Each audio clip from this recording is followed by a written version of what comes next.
This presentation will be about lung cancer prevention in Norway. I will go over a brief introduction and background on cancer and how it is affecting the world's population, and then specifically Norway.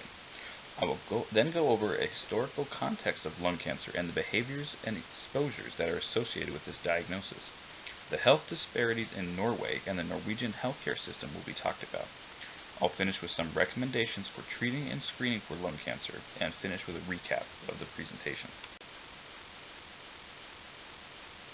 Cancer, or malignant neoplasm, is a group of diseases that demonstrate uncontrolled and abnormal cell growth and expansion. This is one of the top causes of death in the world and is considered a disease of society. Cancer, however, affects people in every culture, of every race, and transcends socioeconomic boundaries. No one group is immune. In 2012, there were 14 million new cases of cancer diagnosed worldwide, and a staggering 8.2 million of those cases were fatal. That translates to about 60% of all cancer cases ending in death. There are multiple forms of cancer, such as breast, prostate, and blood cancers like leukemia, but lung cancer accounts for 1.6 million deaths per year, meaning that 20% of all cancer-related deaths are from lung cancer. Norway, in particular, suffers from one of the lowest survival rates from lung cancer, with only about 12% of men and 18% of women surviving this diagnosis. Lung cancer is usually caused by inhaling toxic chemicals that can be found in nature or found in modern society. Environmental and occupational hazards have been attributed to lung cancer. The number one cause of lung cancer is still that of smoking. Regardless of how much information is on this hazard of smoking, people are still puffing away at those cigarettes. There are somewhere in the vicinity of 7,000 chemicals found within cigarettes, many of which have been found to be very toxic and to cause cancer. No wonder the link between smoking and lung cancer is so strong. Smoking goes back centuries. In the early American colonies, tobacco was one of the most prized cash crops. The rate at which smoking increased was very rapid, hitting its peak in the middle of the past century. This is when the first literature came out connecting the act of smoking with lung cancer, which was once a very rare cancer. In the 1970s, smoking rates in Norway reached their peak at 51% of men and 32% of women reporting as daily smokers. Men in this country were being diagnosed at a rate 4 times that of women 25 years ago. Tobacco usage remained high due to pushback from tobacco lobbyists and manufacturers, but today, thanks to modern knowledge of smoking and anti-smoking campaigns within Norway, only about 7% of people aged 16 to 24 report as daily smokers. The anti-smoking message has definitely reached the current generation. In 1975, the Tobacco Act came into law in Norway. This banned the advertising of tobacco products and also set up age limits for buying and smoking tobacco. The minimum age limit would be 16 in Norway. It's also regulated the labeling of tobacco products, and this act has been revised numerous times since its inception in 1975 to help better the people of Norway. Smoking accounts for the majority of lung cancer cases, but 20% of cases can be traced to occupational and environmental exposures. Specifically, a form of cancer called mesothelioma has been linked to direct exposure with asbestos, a once common form of insulation. Other common forms of exposure are that from radon, which is found naturally, as well as silica and silicon carbide, which is mined in Norway. Lung cancer is in the top 3 of cancer that affects both men and women. Since the peak of tobacco usage in the middle of last century, mortality rates from lung cancer have started to fall for men, but have remained stable for women, partially due to women continuing to smoke at a steady rate, and even though smoking rates have increased in women. Men unfortunately contract lung cancer at a rate that is twice as much as women, leading to more men dying each year due to this disease.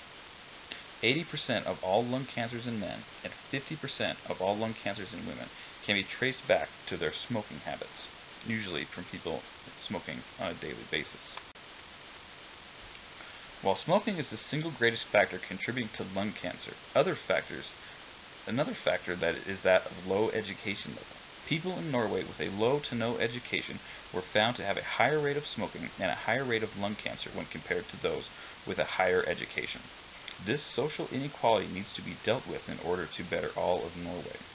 Tobacco advertising has definitely been limited thanks to the Tobacco Act, but tobacco is still being sold and advertised at store counters. Children are extremely susceptible to this advertising, and adolescents who have been exposed to tobacco ads are more likely to be smokers by age 20. People working in blue-collar jobs such as miners, plumbers, and mechanics have exposure to harmful particulates on a daily basis and have been found to have a higher association with lung cancer.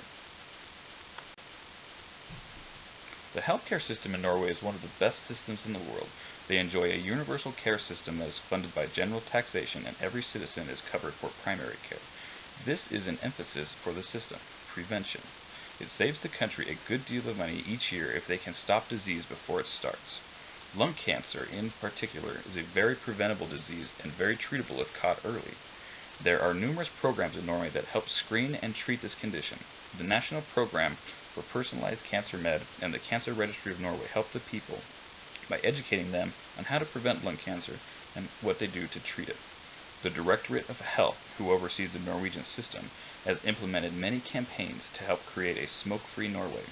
Here are a few examples of their advertising. One ad shows a lung covered in tar.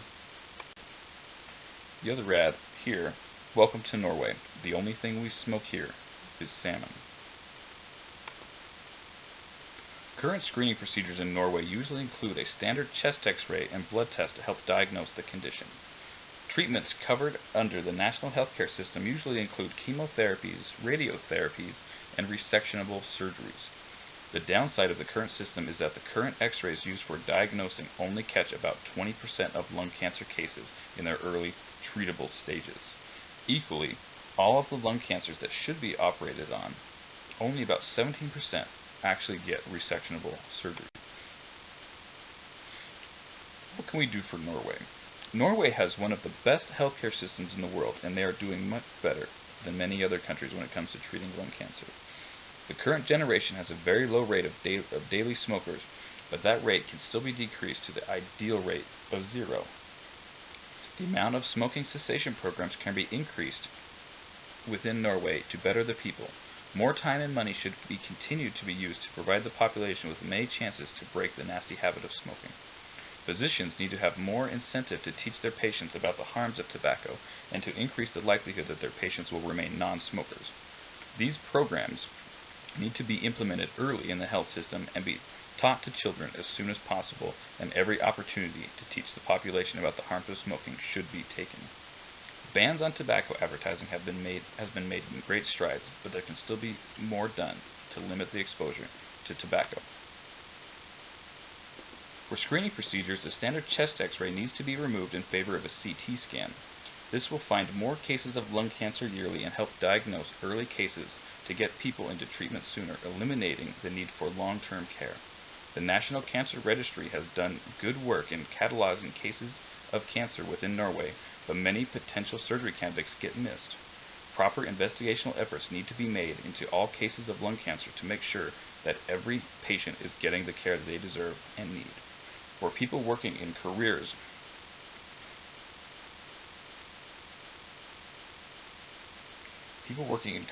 lead them to the exposure of harmful substances. More education should be given for the use of PPEs, personal protective equipment, and the proper use of the MDMS, the Material Safety Data Sheet.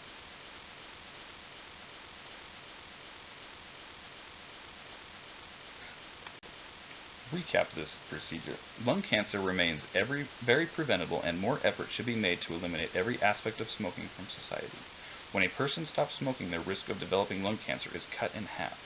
More screening procedures need to be implemented in each citizen's yearly exam and help reduce the death toll of lung cancer. By spending the money up front, we reduce the hazards of exposure to harmful substances. The Norwegian health system could potentially save a great deal of money each year, and the taxpayer money can go to treat more conditions other than this very preventable disease. Thank you.